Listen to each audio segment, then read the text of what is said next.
his fame, and long live his glory, and long may his story be told.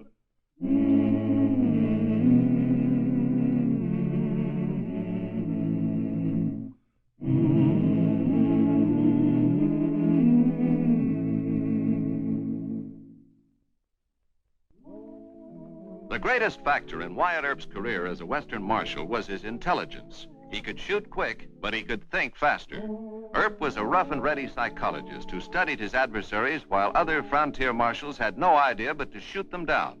Unfortunately, the gunfighters, cowboys, and outlaws of Wichita in 1875 seldom appreciated Marshal Earp's intellectual methods. And his friends warned him that it was much safer to shoot first and think afterwards. In the case of young Turner Ashby, it looked as if they were right. Hold on there, Farrell. We're supposed to be partners, aren't we? Yes? Then where's that money you won on that coal deck job? What do you mean? Young Turner Ashby. You dealt him out of at least $300-400. My own personal gain. I banked it. I pocket the money. Oh, no, you don't. We split 50-50 on the whole take. That's what you think.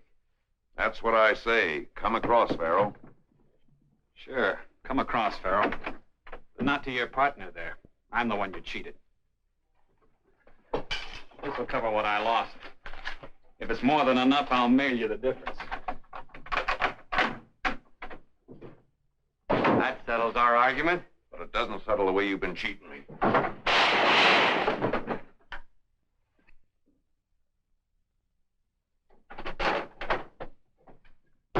You out there, come on, open that door, somebody. What is it? What happened in there? Better go in there and find out.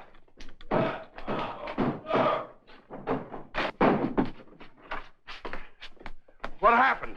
Ashby just shot Farrell Gillum. Get Marshal Earp.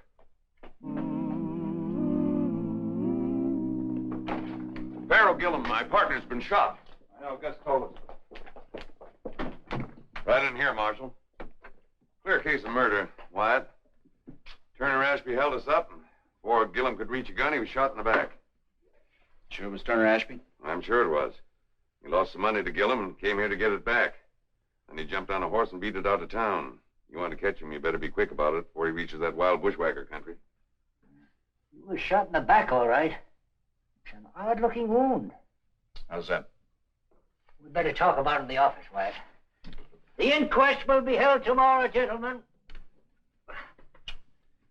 I'll have somebody pick him up. Keep everybody out of here.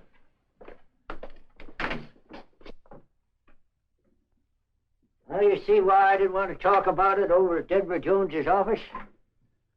It sure is a mighty odd-looking wound. Bullet must have entered the flesh sideways. Yep, sideways. Did you ever notice anything like that before, Wyatt? No, but I heard about it. Ashby must have been using an old gun with a worn-out barrel.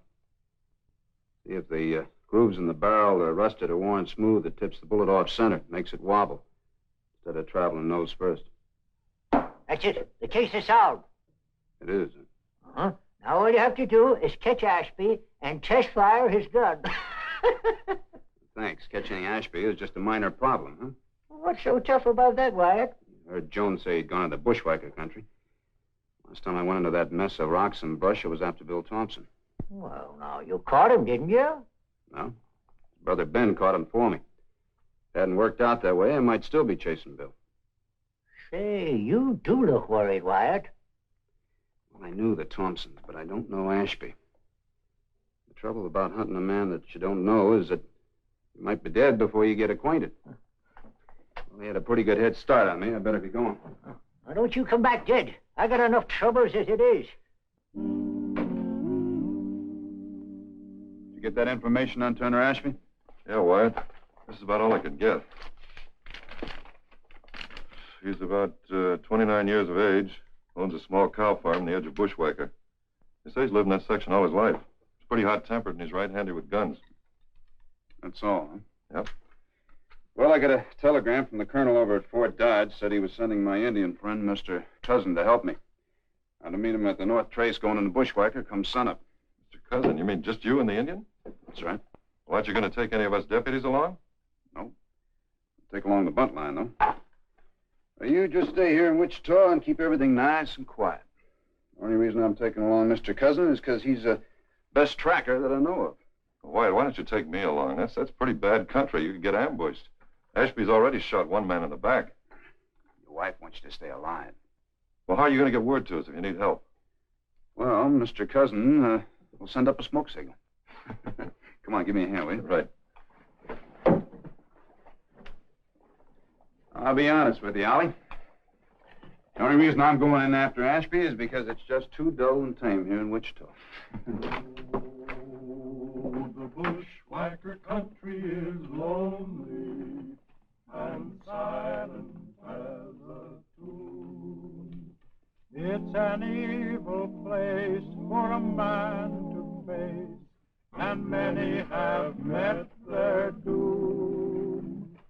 Oh, the bushwhacker country is deadly as a tomb.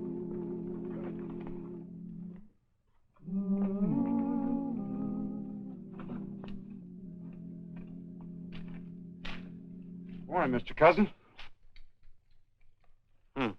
I tell myself, he will say something like that. Who tied you up? Mr. Turner Ashby. He said, make sure to tell you his name. He also tell you that he was wanted for murder? He did not do it, he say. How did he know you were to meet me here? He knows you have Indian friends. He had gun on me. Quick. Wonder why he didn't kill you. He's kind man. Kind. Shot a man in the back. Well, then, he kind to me only. How much of a head start has he got on us? Oh, couple hour. He take all white cap trail. Let's get one thing straight, Mr. Cousin. Ashby's wanted for murder. He won't be kind a second time. Now, come on, let's get him. Whatever you say, always true, Mr. Earp. Your feet are asleep. Come on. The bushwhacker country is bad land, a law unto its own, where the gunman rides and the outlaw hides among its caves of stone. For the bushwhacker country is law unto its own. Those men who tried its riddle to crack were brave and fearless men, but each one died with a bullet in his back and never was seen again. For the bushwhacker country is deadly as a tomb. Horse lame. Very lame. Bad enough to stop him? I think so. Where's he have to hold up? Cave. Near Day Street. All right. Let's circle around those trees and rocks.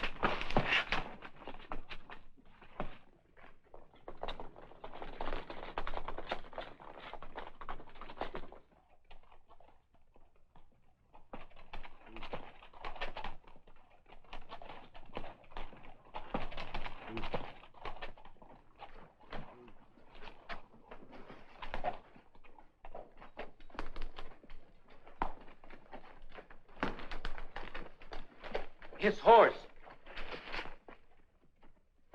Probably in the cave. Ashby! Come on out of there, Ashby! Go away, Earp. I don't want to hurt you. You come on out here and try it. You come in and get me. I'm not that stupid. I can wait out here as long as you can wait in there. Why waste time? I got plenty of time. Is that the only entrance to the cave? Just that opening. You sure? Only one opening, Mr. Earp.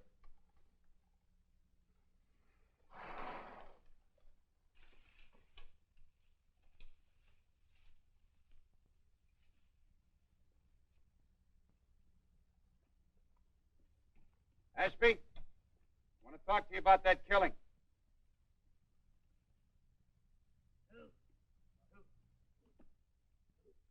Ashby?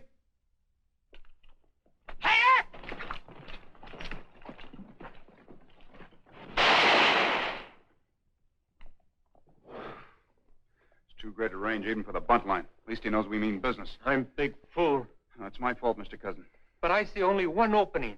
I did worse. I underestimated Ashby. Should have known he wouldn't go in there without having another way out. That bad man, he steal my horse. We'll get him. Come on, get up here with me. Come on. Hold on.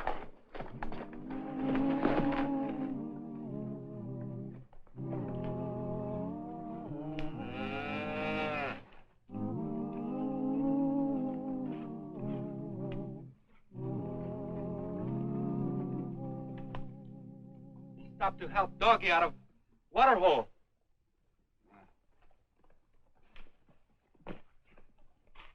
Think about this man. First, he's kind to me. He does not shoot me. Then he steal my horse. Now he's kind to Doggy. Well, never mind about that. Ashby's headed towards his home place. Can't run forever. Come on. Come on.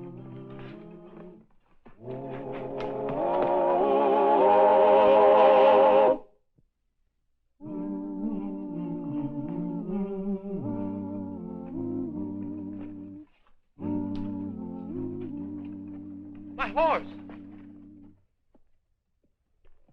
Come on, get off.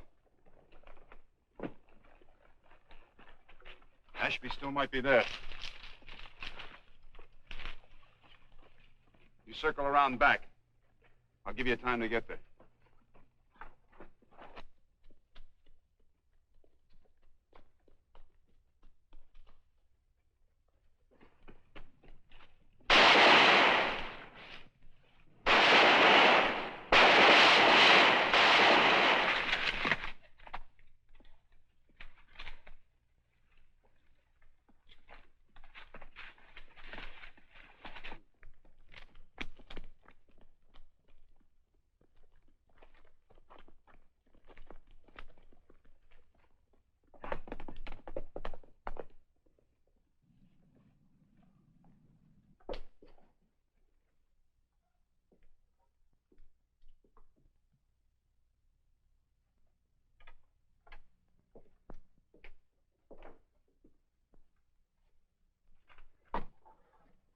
Ashby ride his own horse into brush.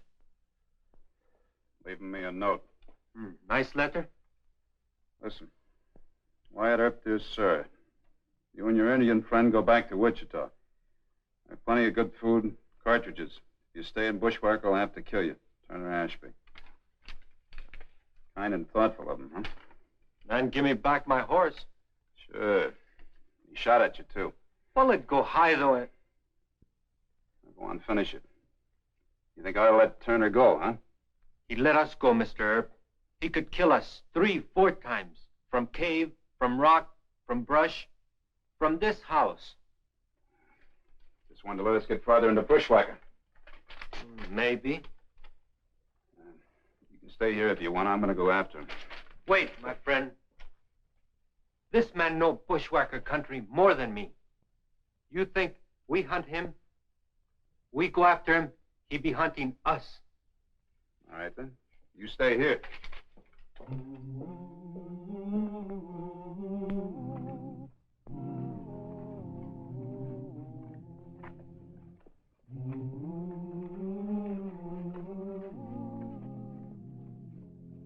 Fresh dirt.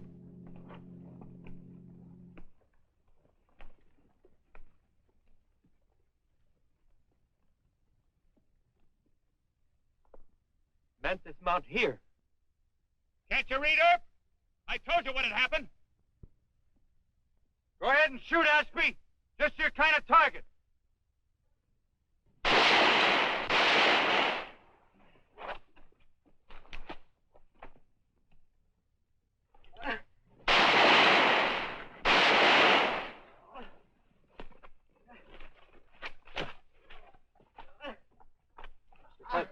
You hit? No. I think I break leg.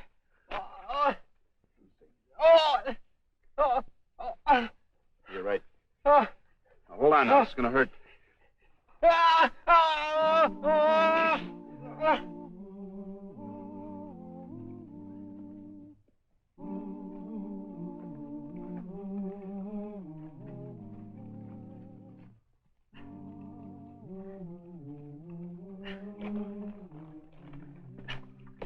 No, please.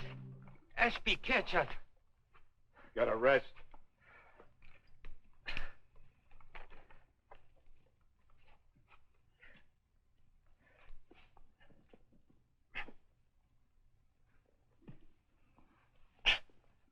Take it easy.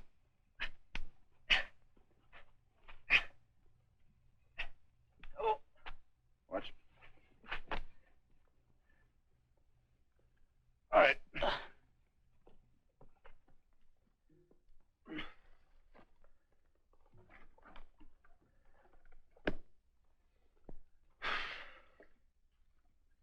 That Ashby was shooting awful close. You reckon he missed us on purpose? I think he wants us to live. I wonder why. I do not know. He's part good and part bad man. He do not kill us. But he steal my horse. Make me break leg. But next time he see us, I do not know. Come on.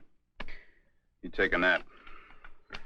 I'll keep a lookout.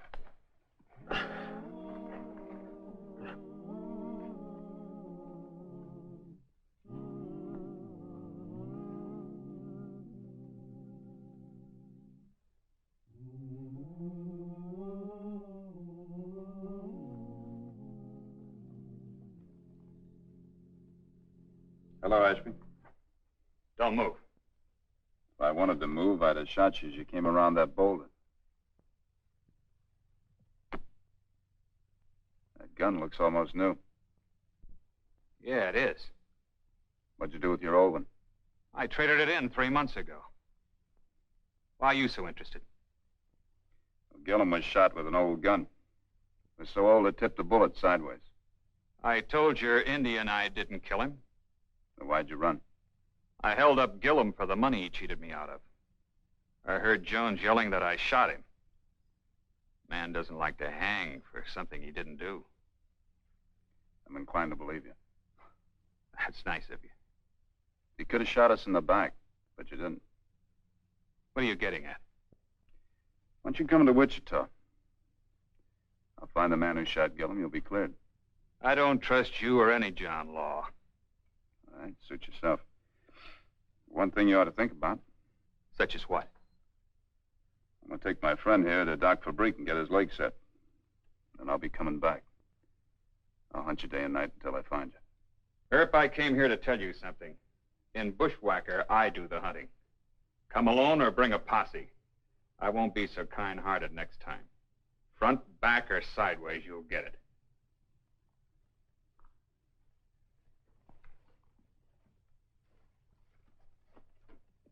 That man talked bad. Well, I'll tell you, Mr. Cousin. The man's going to kill you doesn't waste a lot of time talking about it. I think I know him now. Ashby afraid to kill? No. Your first hunch was right. He's got a hot temper but a warm heart. You know him, but he know you? Well, let's hope so. Well, let's point him north. Still got to find the real killer.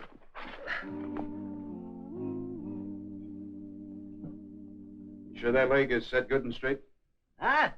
You want to take over the operation? No, but I promised Mr. Cousin that he wouldn't limp. All you gotta do is find the fellow who shot Pharaoh Gillum. Leave the doctoring to me. Let the killer stew a while. You see your watch. 4:30? Gives me till 1 a.m. to take a nap. You tell Mr. Cousin that I got a room for him over at the hotel when he wakes up. What about my fee? It'll be $10. See how good a job you did first. Mr. Cousin limps, you're going to pay the fee. 1 scalp. If I don't get my fee, you'll be limping. Let's have a nightcap, boss.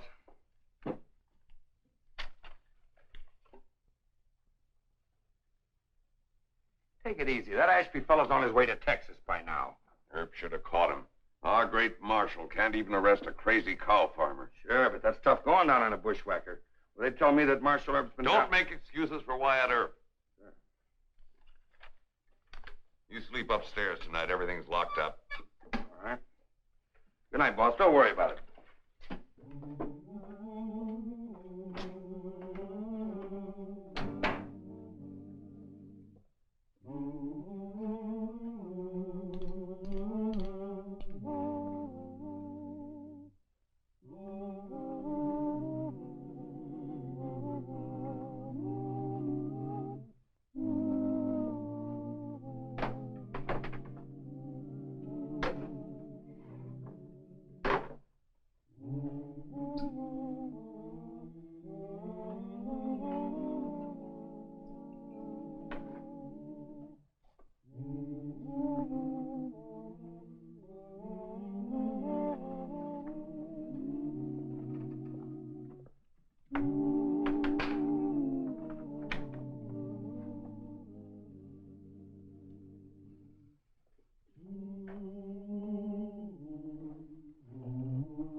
Yeah? Who is it?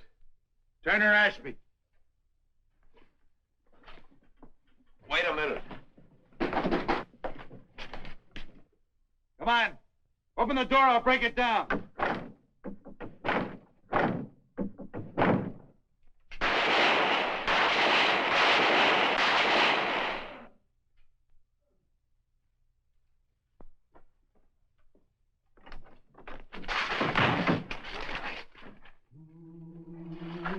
Nice old gun you got here, Mr. Jones. Come on.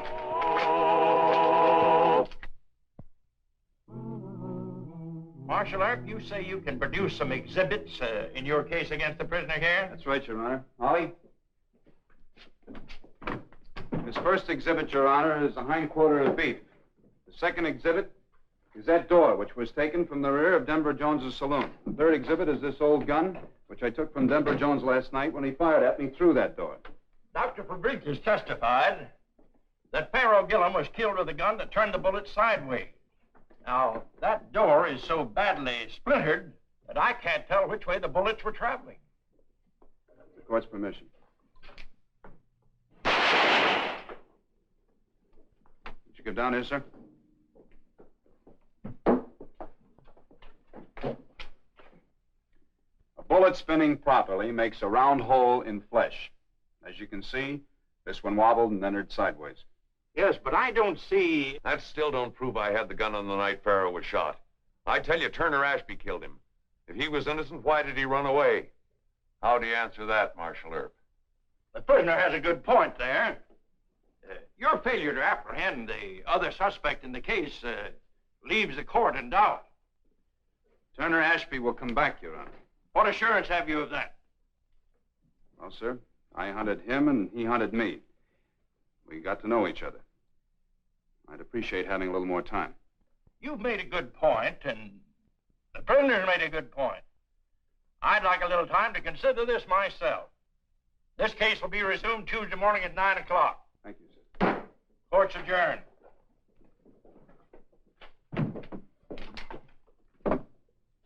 You were almost too late. I hear you arrested Denver Jones. For a John Law, that was pretty smart.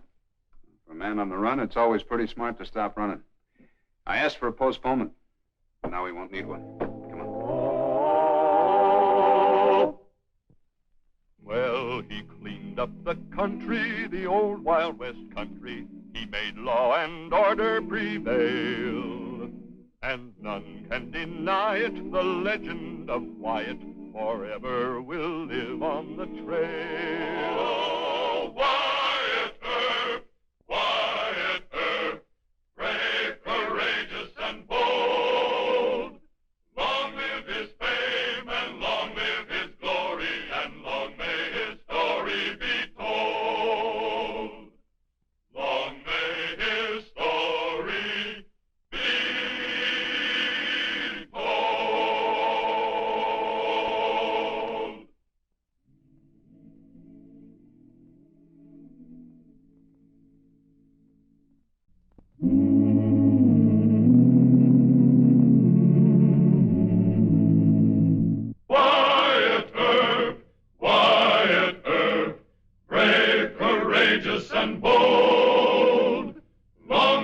his fame, and long live his glory, and long may his story be told.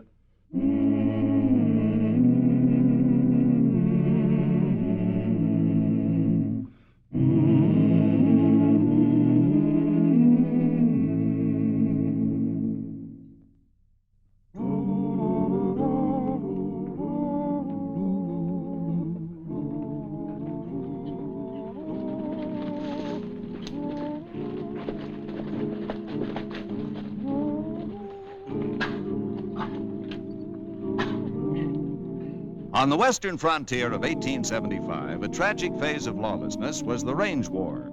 A range war started when two owners of large cattle outfits had a personal dispute.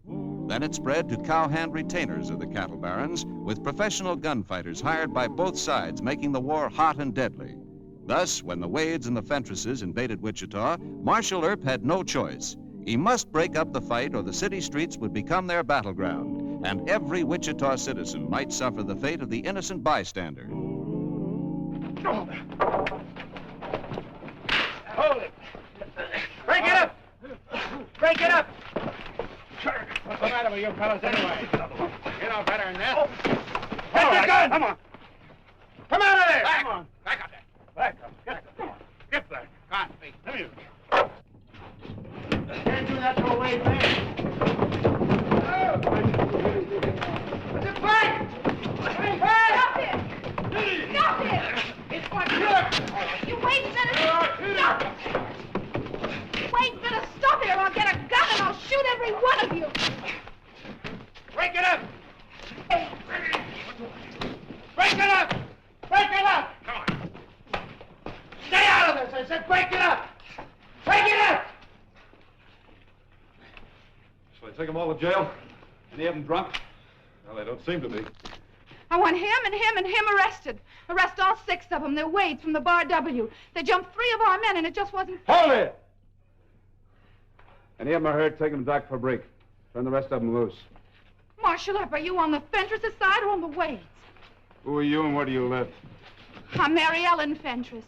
I'm staying here in town at the Wichita Hotel. You better get inside and cool off. Let me have this. Come on.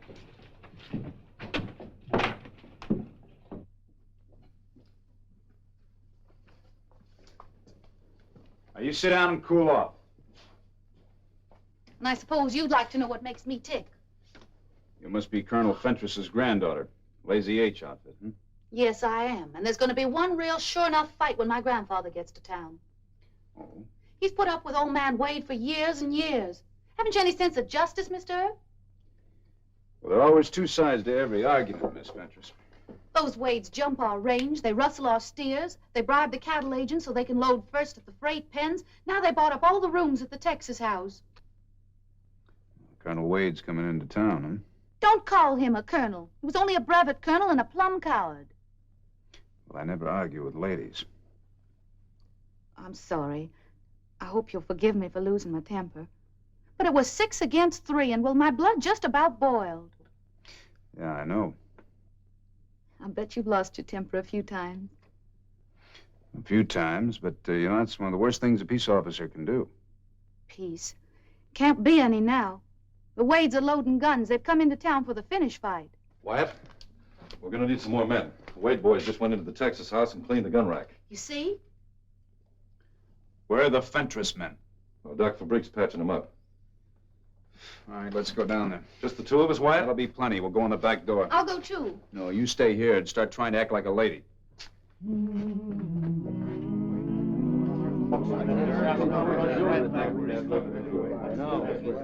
All right, put your hands on the bar. You put yours on the table. Come on, move. Get their guns, Ollie. I give you men a break on the streets. Now you're going to go to jail. That Fentress girl put you up to this, Earp? Same law goes for the Fentresses. I've had enough trouble from both outfits. Now go on, get moving. Come on, move.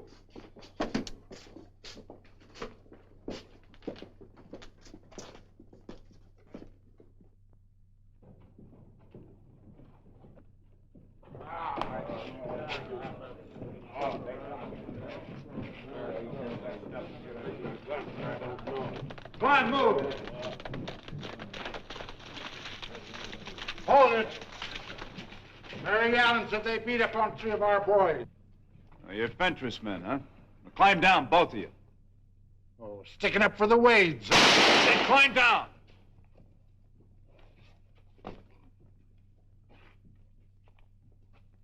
I'll pull him with the weights.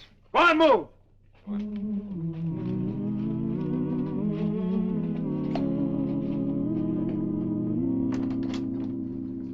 Marshal Earp, are you sure you haven't made some dreadful mistake? Mistake? Well, it was all right to arrest those Wade cowhands, but you arrested 2 of our men, too. Mr. Brodus here doesn't think it was quite legal. I'm John H. Brodus, attorney at law. Howdy. Miss Fentress, your men were arrested because they were drunk and wearing guns. They also told me that you incited them to get even with the Wades. Why, I never. All I did was tell them how the Wades beat up our boys. Now, all of this is a little irrelevant. Oh, it is, huh? Yes, it is. You know, ever since my arrival in Wichita, I've been quite concerned over your high-handed tactics, Mr. Earp. I've been retained by Miss Fentress here to see that her grandfather's employees are released immediately. You got a writ of habeas corpus? Not necessary, young man. All Miss Fentress need do is to tender bail money. I've got more than $100 right here in this purse. Now, don't bother. I intend to keep those prisoners for 24 hours. The law gives me that authority. Now, look, if the Wade and Fentress people aim to start a private war, they're not going to start it on the streets of Wichita. But you have no proof of And that. I don't waste any time on shysters, so you better get out of here. But you dare call me a shyster and a fool, and I told you to get out. I'm going to see Judge Jewett. Well, you do it. You'll find him right over at the courthouse. You know what's wrong with you? You're a girl. They've never been punched in the nose. Girls seldom are. So a few of them grow up to be spoiled brats. You're insulting.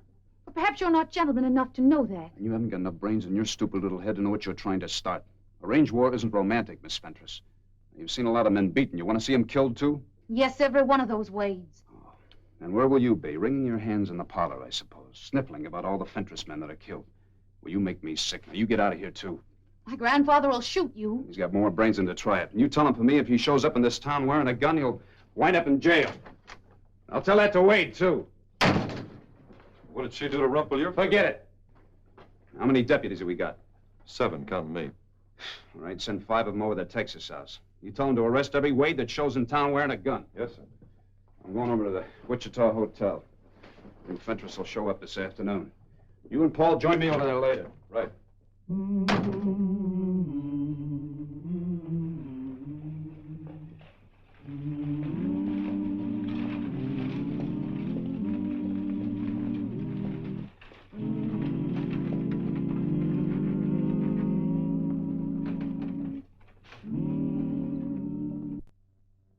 Grandfather, thank heaven you've come. You having trouble, Mary Ellen? Oh, with that Marshal Earp. He says we can't fight the Wades. 3 of our men got beat up, then he arrested 2 more and took them to jail.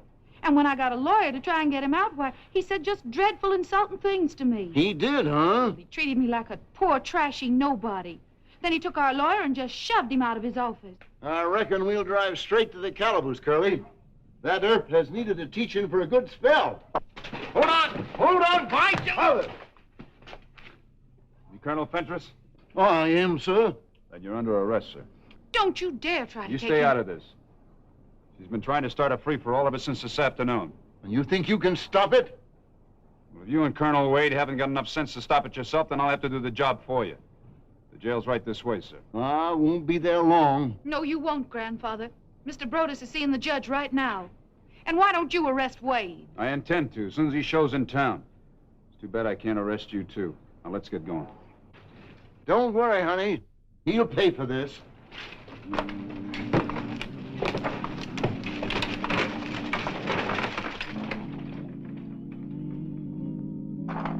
I don't know why you acted with such severity.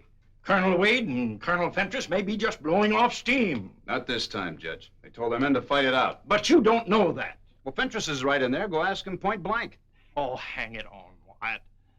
A man's intent doesn't constitute a breach of law. Brodus has been after me to release all the prisoners on bail. Well, you wouldn't do that. Why not? A pitched battle on the streets, innocent bystanders being hurt? It's a condition of priori criminis. You're asking me as a judge to assume that Wade and Fentress's men will actually shoot at each other. That's right. Brodus is a shyster. But he knows enough law to realize that you put me in an embarrassing position. Why, old man Wade isn't even in town. No matter what Fentress threatens, it takes two to make a quarrel. Don't you see that I'm stretching the law?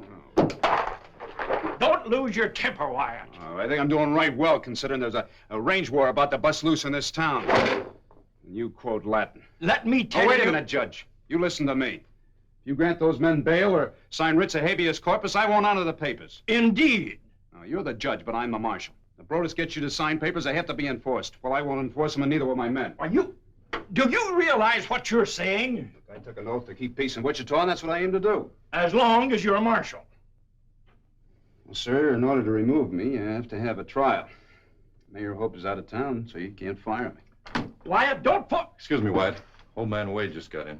Where is he? Sitting over the lobby of the Texas house, and he's just loaded with shooting iron. We didn't want to tackle him without you knowing about it. Looks like a gunfight. Wade is right peaceful, isn't he? Well, maybe you better come along and find out what his priority criminous condition is for yourself. No. If he refuses to surrender his weapons, you arrest him. Thank you. I will.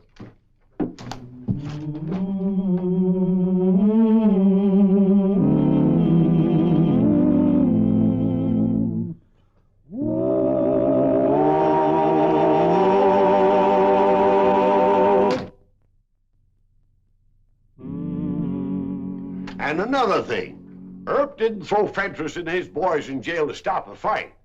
He threw them in the calaboose to protect them from my boys. I hear he's sweet on Mary Ellen Fentress.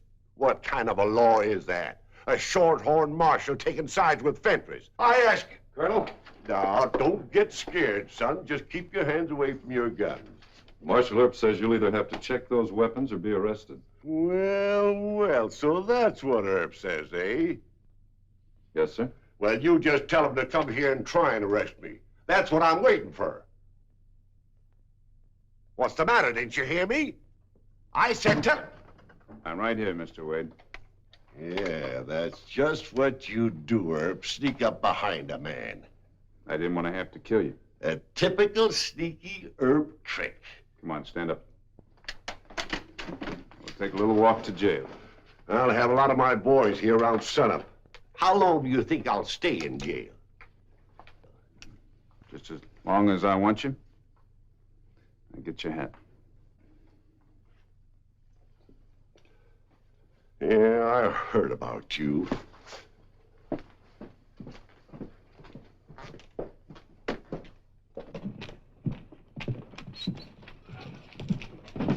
Well, I declare.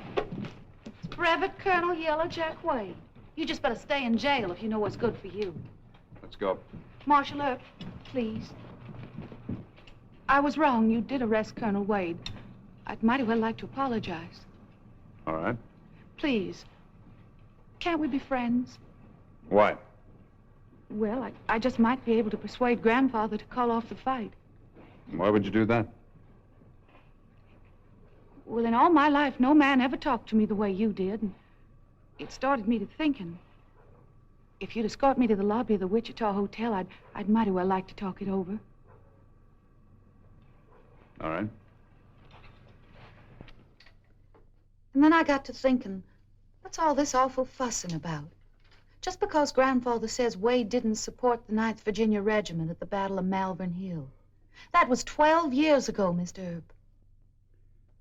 And that's what started all the trouble, huh? Uh-huh, truly it did. See, Wade was in charge of a Carolina regiment. But he turned yellow and he ordered his wonderful men to turn back, exposing Grandfather's position. I know it was a terrible thing for Wade to do, but all the same, it just doesn't seem right that Grandfather should nurse revenge all these years, now does it? No. But what you said about me, that I'd weep crocodile tears in the parlor while our men and theirs were getting shot, what made me see myself as a mean, cruel person. Am I really that wicked, Mr. Earp? Well, I don't know any saints in Wichita, Miss Fentress. But you'd like me to prove I've changed by getting them to call off the fight. Your character's none of my business, but... well, you might win a big star for your halo if you could put an end to this row. I'll need your help. How? Well, just getting Grandfather to call off the war wouldn't settle it. You'd have to agree to let him and his men out of jail. And hold the Wades, hmm? Uh-huh. That'd give us time to get out of town. Everybody'd have a chance to cool off. All right. You and I'll have a little talk with Colonel Fentress. And if things work out peaceable, we'll be friends? Hmm? Oh, that's right, fine of you, Mr. Earp. You know, you're the first man that ever told me the truth about myself. Yeah, well, let's go find out what your grandfather has to say.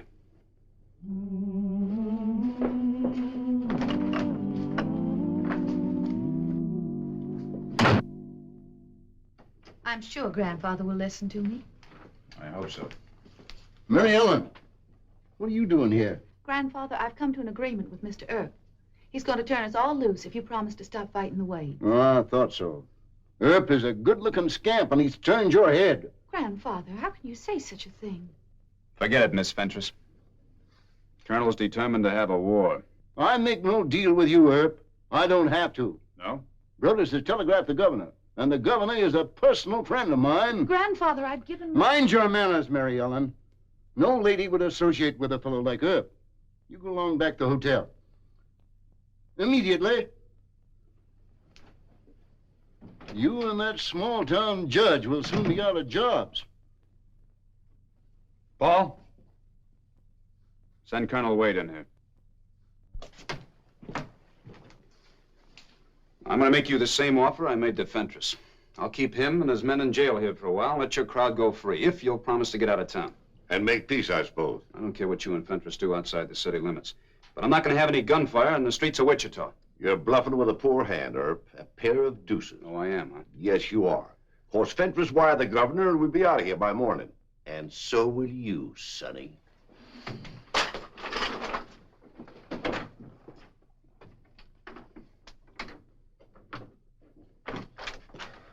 Wyatt, a Fentress cowhand and a Wade gunslinger are making showdown talk in Douglas Avenue. They've hid their guns, so we just can't arrest them. Let's go down and get it. What have you been doing sitting around here talking? You wouldn't let them run us out of town? Come on, get out of the way. You've been doing enough talk. Why don't you draw?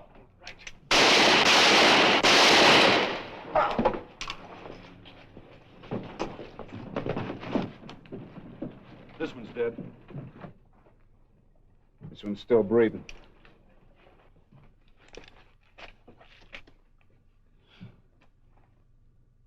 He's wearing Bar W spurs. First blood for Colonel Fentress. All right, you men, take him on over to Doc Fabrique's. Give him a hand.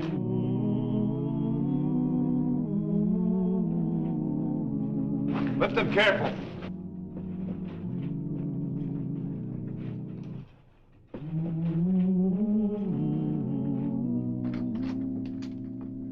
Wyatt, the jig's up. A writ of mandamus from the court in Topeka. We've got to release both Wade and Fentress outfits. According to what the court says. Now, Well, Wyatt, they said it, let them enforce it. I'll be impeached, and you'll be fired. Look, there's one man dead and another man so badly wounded he'll be crippled for life. And do you know why? Because 12 years ago, Fentress accused Wade of being cowardly at the Battle of Melvern Hill. Ollie, bring Fentress and Wade in here. Judge, I'm going to say something to them that you won't want to hear. Will you leave us alone? But you don't understand. A writ of mandamus... Judge, please. Good night, Wyatt. Good night, sir.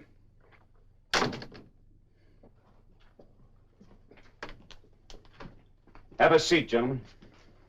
Thank you, sir.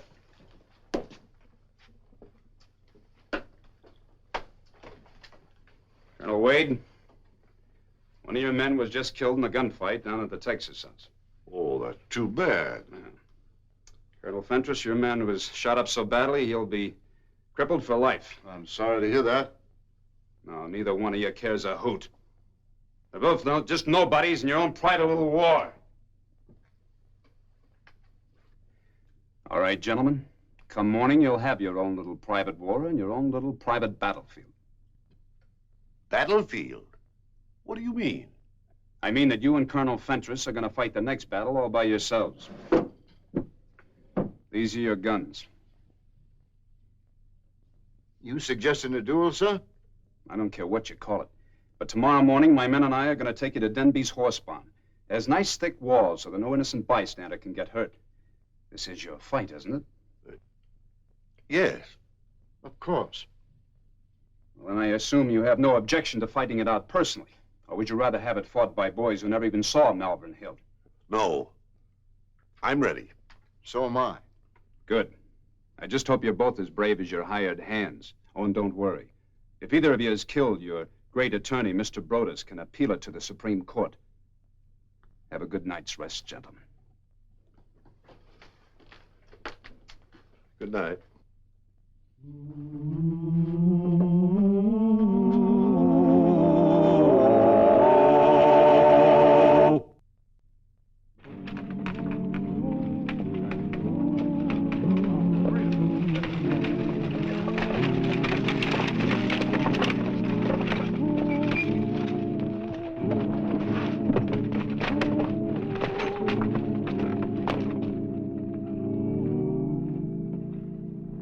All right, gentlemen. Here are your guns. There are 3 bullets in each. Check the cylinders. Now, Ollie will open the door. You walk in side by side. Then you'll make your own arrangements as to when to start the fight and the distance between you. You understand? Any time, gentlemen.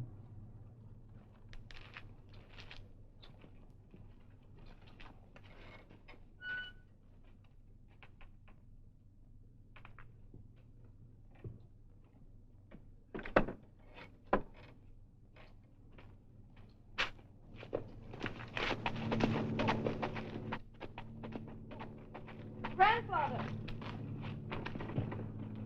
Where's my grandfather? Take it easy. Your grandfather and Colonel Wade went inside the barn to shoot it out. Are you mad? He's an old man. He doesn't see very well. He's no older than Wade. But he'll be killed.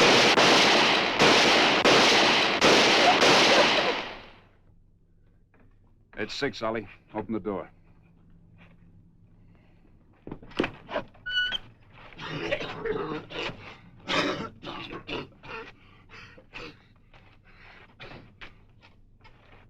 My grandfather, you killed him. He's dead, you murderer.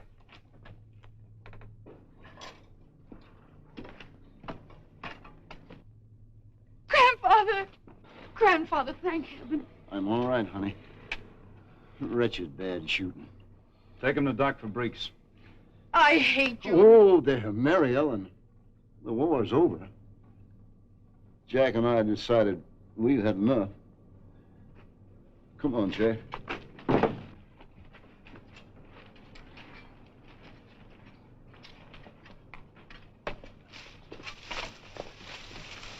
Go ahead, Colonel. Thank you, Colonel.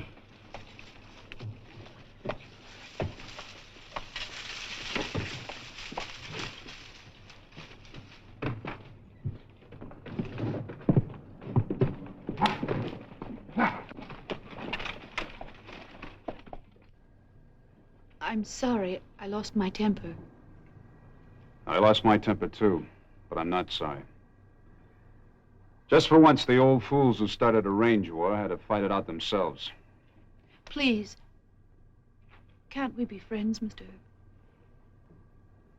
The war's over for you, too, huh? You know, the courts are not going to like any of this. Would it be all right if I sort of fell in love with you? Nope. I'm under a writ of mandamus. A writ of... What's that? Well, that means I can't get married for years and years.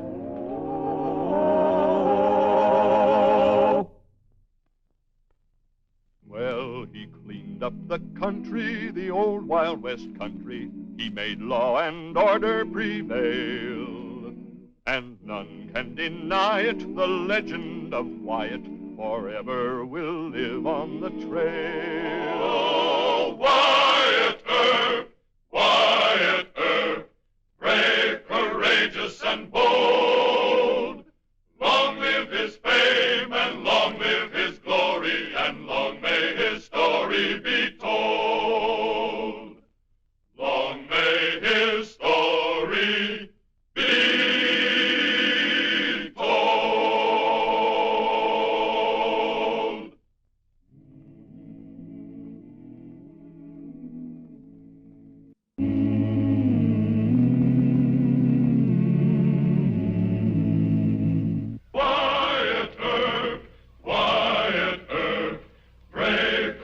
courageous and bold. Long live his fame, and long live his glory, and long may his story be told.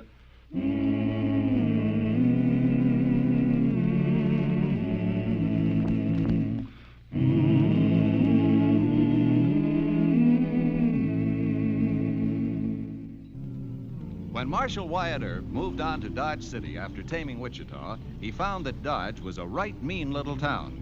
The phrase right mean little town is frontier understatement. Dodge City in 1876 was tougher than Ellsworth, Wichita, Hayes, or Abilene at their worst. 2 months was a long time for a marshal to last in Dodge.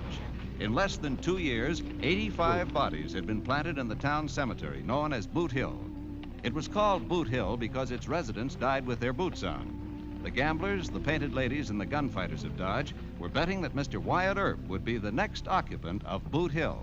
There's many a gallant man struck down by an outlaw's hand, buried there on Boot Hill. And under the same blue sky, both evil and good men lie, side by side on Boot Hill. Once they shared the earth with free men, but they learned to hate and kill. Now they share the earth with dead men on Boot Hill.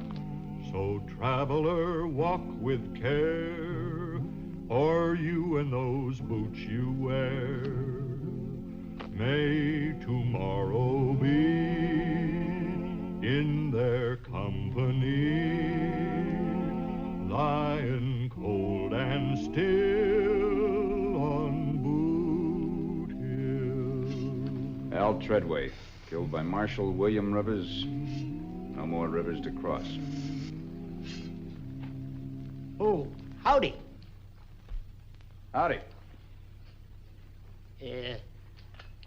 You related to the deceased?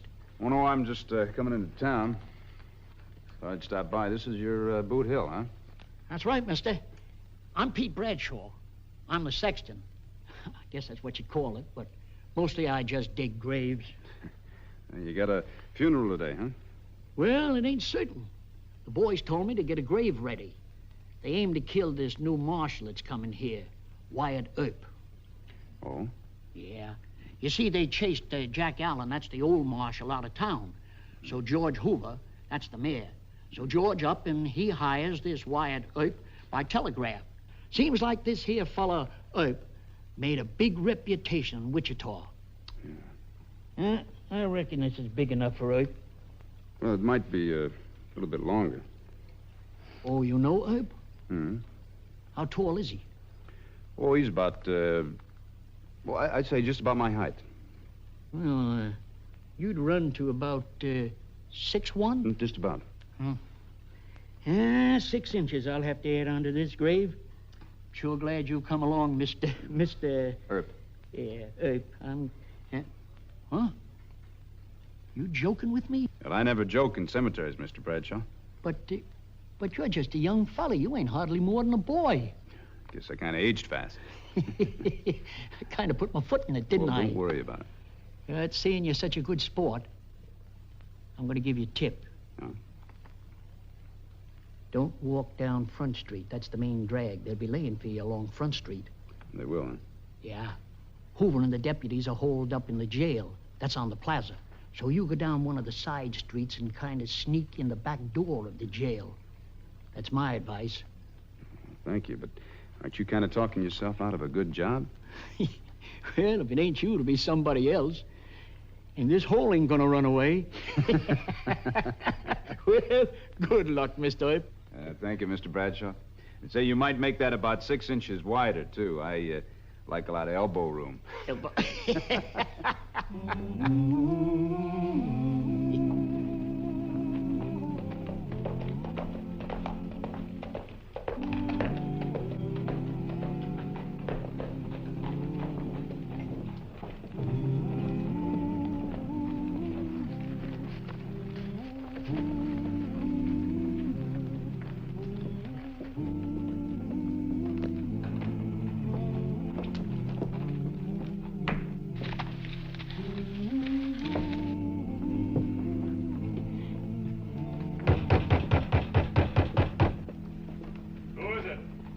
Wyatt Earp.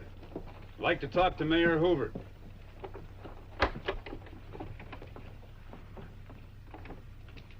You're talking to him. And you got here just in time. That's the big T outfit. They've got two of my best men, Tillman and Bassett, holed up in the depot. Come on in, Mr. Earp. No, thank you, sir, no. What?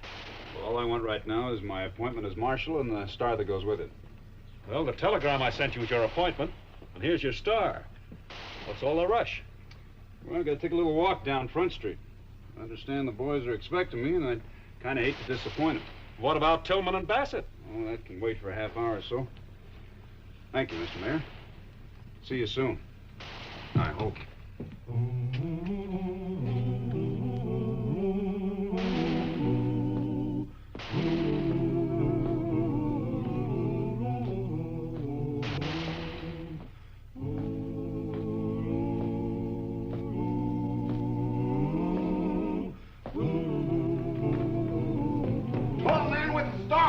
Wyatt Earp. Wyatt Earp's in town. Wyatt Earp is in.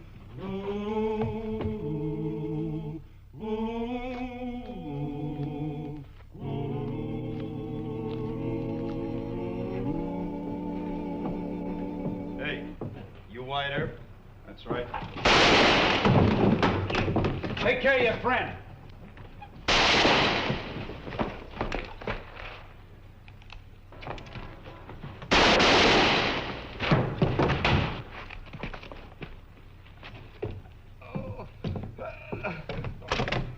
Stop moaning, you're not hurt that bad. Here, plug it up with that and go see the doc. Hold it!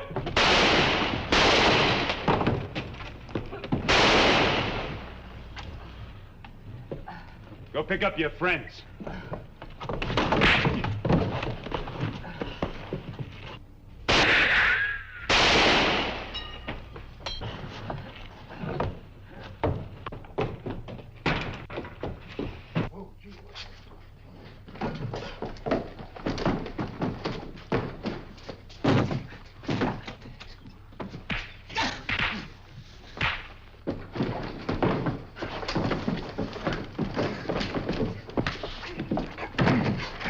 Bushwackers. Anybody else that doesn't like the new Marshal?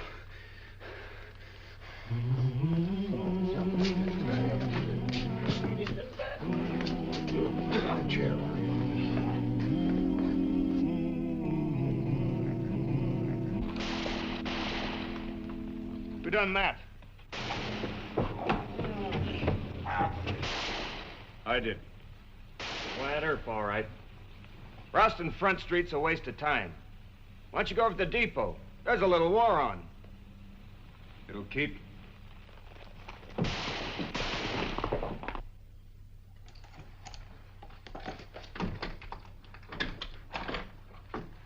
never seen anything like that before. Took a lot of nerve walking Front Street alone. It was a little foolhardy, Mr. Mayor, but I had to do it. If I'd let those boys think I was scared of them, I might as well have climbed on the first train out of here. They were all my deputies. They ran. Wichita isn't like this. Used to be. Not quite, Mr. Earp. Do you really know what our position is at the present time? Yeah, it's a little awkward. We've got just two good men on our side. Charlie Bassett and Bill Tillman. And they're the sheriff and the chief deputy, not city peace officers. Yeah, I've heard of Bassett and Tillman. They're two of the best. The big T outfit's been hoorahing Dodge since last night. They cornered Bill and Charlie in the depot. I don't know how much longer they can hold out. I better get down there. No, they've got the place surrounded by at least 30 men. I'm just going to take a look around. There's a job you can do, Mr. Mayor. You think you can find a couple of good men in Dodge to help us? I don't know. I doubt it. Well, come on. Things can't be that bad. What about Dog Kelly and Chalk Beeson? They run saloons, Mr. Earp. Dog Kelly used to be a top sergeant in the Army. You tell him I want 6 or 8 special deputies. I hate to be beholden to Kelly. Now, look, Mr. Hoover, I didn't take this job to pass moral judgment on men like Kelly. When you got cowhands on a stampede, you don't appeal to the Ladies' Aid Society for help. You get tough men that know how to handle a gun. All right, Marshal. I'll do what I can. Thanks. I'll be back. In 15 minutes.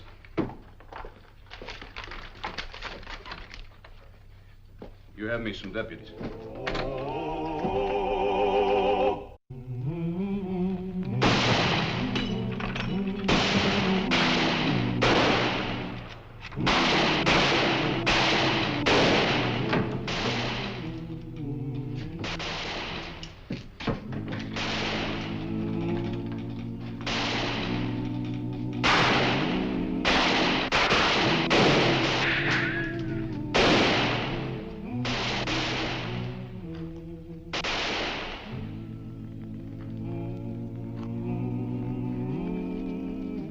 Bassett! Tillman! Hold your fire!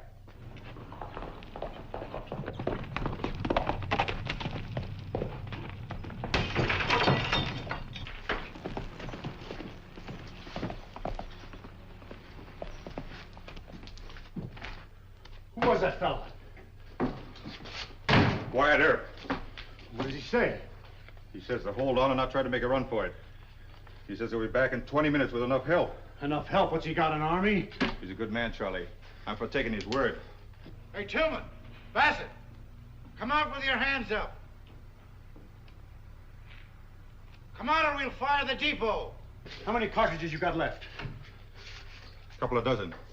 They won't last 20 minutes. All right, get the torches.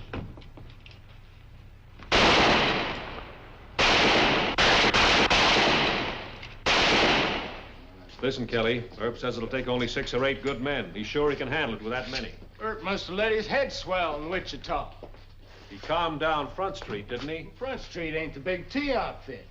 Earp's got nerve, but he lacks judgment. I did.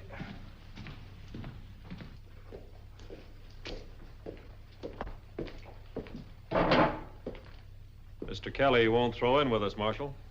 Oh? I thought you had an honorable discharge from the Army, Master Sergeant Kelly. Now, don't you try to shame me into being a hero. I'm too old for that. I see that now. Oh, you do? But I haven't got any time to argue with you. Are you going to get me those men? No. Well, you got a right handsome place here, Mr. Kelly. Well, cost me a few thousand just to furnish the bar. I got some more stuff coming from the east. Oh, that's too bad. And when that big T outfit gets done killing Bassett and Tillman, they'll start shooting up Front Street. Your place ought to be about first in line. Yeah, sure like those lamps. And then I think they'd go for the mirror. No, wait a minute. All right. You're going to get me those men and 50 sticks of dynamite. How soon you want them? 5 minutes. Over at the jail.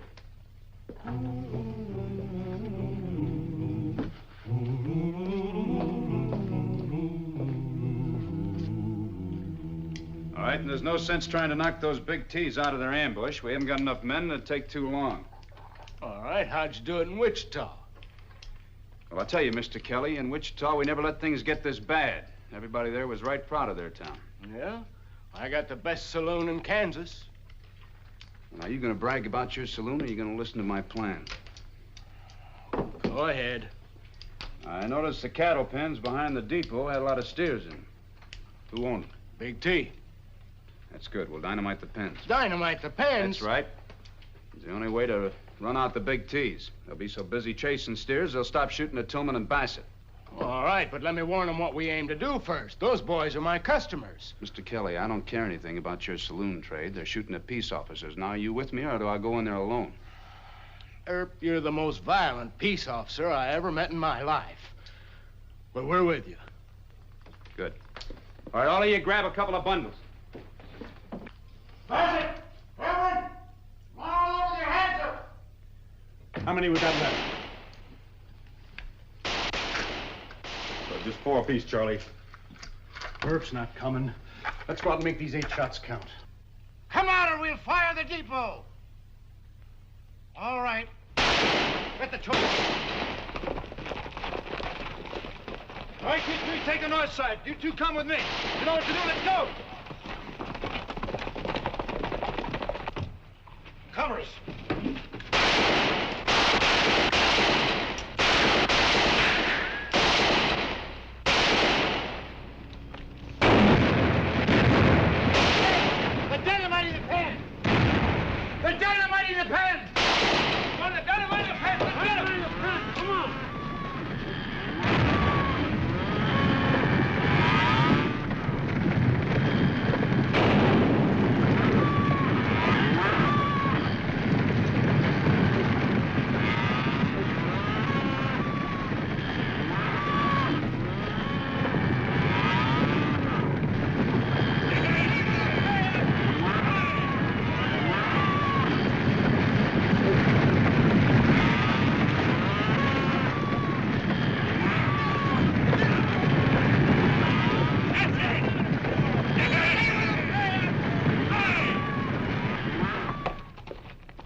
it, Tillman. It's Earp. Don't worry about the big T's. They're out chasing steers. I'm Sheriff Bassett. This is my deputy, Bill Tillman. Howdy. We're sure glad to see you. You saved our hides, but you didn't make things too good for the town. How's that? What Bill means is the big T ain't gonna like chasing their stock all over the country. That was a right smart stunt, and we'll take what's coming, right, Bill? Got no choice. Being as I'm a stranger here, what is coming? They'll tree old Dodge and burn it to the ground. Not much loss of that. Oh, don't discourage the Marshal. Maybe they'll be satisfied with just killing the three of us. Come on, Mr. Earp. That jail of ours be the best place to make a stand.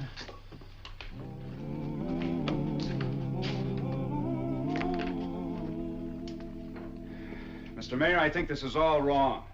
All wrong? When you hired me as the Marshal of Dodge, I took for granted it was a town. It is. I'm sorry. Looks like a small fort in Apache country. Here we sit holed up while the big T's are making up their mind whether we're going to live or die. I told you they wouldn't like it. Us dynamite in the cattle pens. Why should we care what they like? They're just a bunch of lawless hoodlums. Easy now, Wyatt. Look, we're either the law or we're nothing. But there's only so much we can do. Sure, I'm the sheriff of Ford County, and you're the Marshal of Dodge. And that'll be carved on the head markers. You keep out of this, Bill. This fella's from Wichita, where it's been civilized for quite a spell. How old do you think Dodge City is? 11 or 12 years, how do I know? 4. In 1872, it was nothing but a tent camp and a few sod huts. You can't make a city in 4 years, Wyatt. And you can't go against an outfit like the Big T with a handful of guns. They outsmarted Bill and me. We went to the pens to check on rustled steers, and before we knew it, they had 30 Winchesters and Colts on us. I warned them. A cattle outfit like that is just a mob. Who heads up the big T? Gus Andrews, wouldn't you say, Bill? He's their foreman and top gun. How good is he? Fast. Planted 6 in Boot Hill. He's got a lot of extra help now, Wyatt. Hey, Kelly and Hoover, I want to talk to you. Come on out here.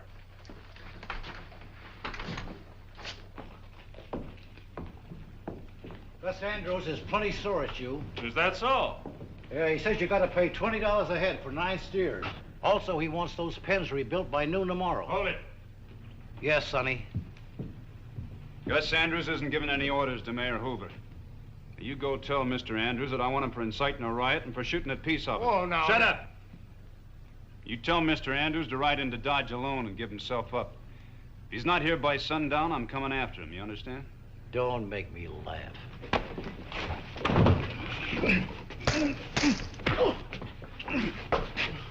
You still laughing? No, sir. When you get on your horse and tell Andrews what I said. They got a grave waiting for you, Earp. Yeah, we'll send flowers.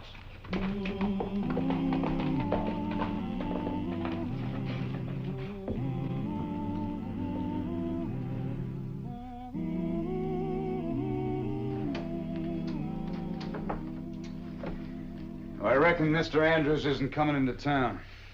So where can I find him? Huh? Where can I find Mr. Andrews? I know, but I don't aim to tell you. Charlie's trying to save your life. Well, I'll ask around. Somebody ought to know where I can find the Big T outfit. Don't you know it's suicide riding into the Big T outfit? Maybe.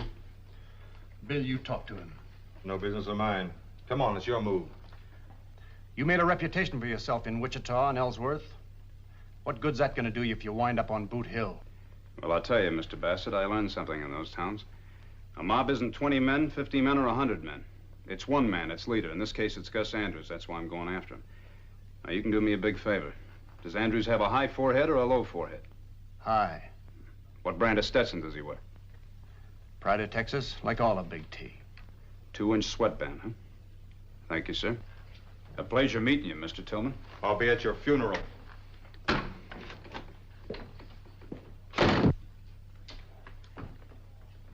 That big-headed Yankee show-off. You going along? Yeah. If that Earp gets me killed, I hope somebody explains to my wife.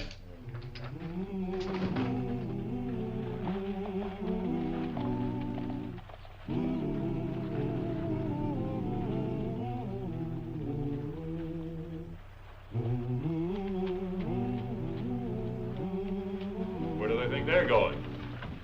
After Gus Andrews. We ought to stop them. No.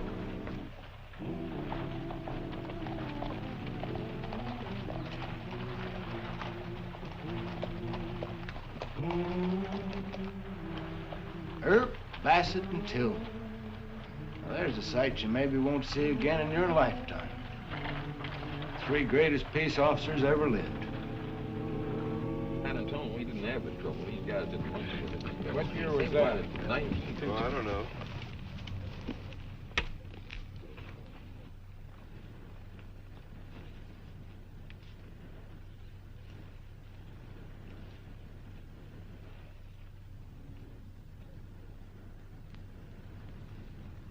Which one of you is Gus Andrews? I am. I sent word for you to come into town. Did you get the message? Sure, I got your message. But I figured you'd drop by for my answer. The rest of you, drop your gun belts. Don't want to have to dig any further into Boot Hill. I said drop it!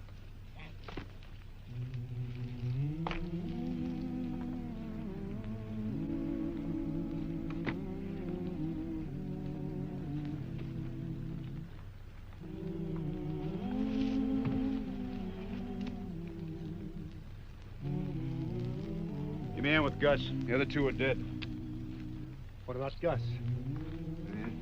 He'll live. Just got a hurt head. Come on, give us a hand.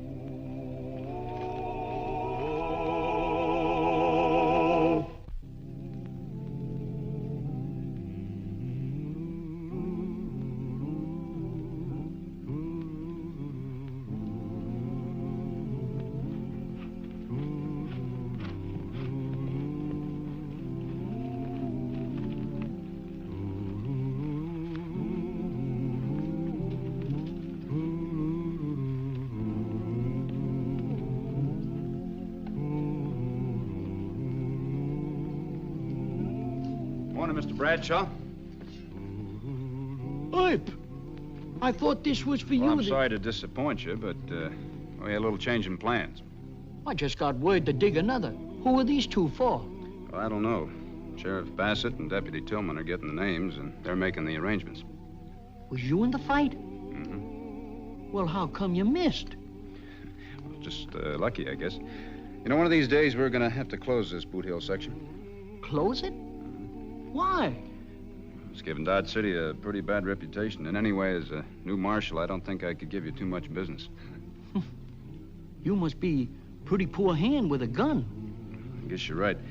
I always do manage to miss somehow.